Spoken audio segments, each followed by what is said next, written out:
ఎన్టీఆర్ హీరోగా కొరటాల శివ దర్శకత్వంలో వచ్చిన దేవర మూవీ బాక్సాఫీస్ వద్ద బ్లాక్ బస్టర్ హిట్గా నిలిచి కలెక్షన్ల పరంగా దూసుకెళ్లిపోతుంది. ఈ సినిమాకు మిశ్రమ స్పందన వచ్చినా కూడా బ్రేక్ ఈవెన్ అయితే సాధిస్తుందని ట్రేడ్ విశ్లేషకులు అంటున్నారు. ఇందులో ఎన్టీఆర్ సరసన జాన్వీ కపూర్ హీరోయిన్గా యాక్ట్ చేసింది. ప్రకాష్ రాజ్, హరితేజ, గెటప్ సీను ఇతర పాత్రలలో నటించారు. అయితే దేవర మూవీ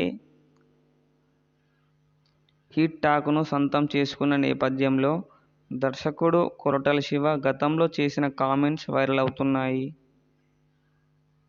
దేవర మూవీని బన్నీతో చేయాల్సి ఉందని, కానీ ఆయనకు బదులుగా ఎన్టీఆర్తో చేశారని అంటున్నారు. దీనిపై మీ స్పందన ఏమిటి అని జర్నలిస్టులు కొరటాలను ప్రశ్నించగా అందుకు ఆయన సమాధానం చెబుతూ, బన్నీ కోసం వేరే కథ సిద్ధంగా ఉంది. ఇది ఎన్టీఆర్ కోసం చేసింది మాత్రమే. అందరూ తప్పుగా అర్థం చేసుకుంటున్నారు అని అన్నారు.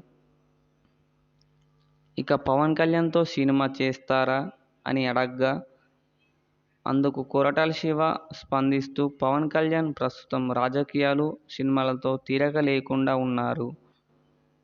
ఆయన చేతిలో ప్రస్తుతం 3 ప్రాజెక్టులు ఉన్నాయి. అవి పూర్తయ్యాక ఆయన మళ్లీ సినిమాలు చేస్తారో లేదో తెలియదు. కనుక ఆయనతో ఇకపై నేను సినిమా చేయకపోవచ్చు అంటున్నారు కొరటాల శివ.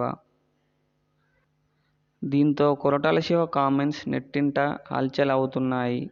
మరి వీరిద్దరి కాంబినేషన్లో సినిమా వస్తుందో రాదో వేచి చూడాల్సి ఉంది.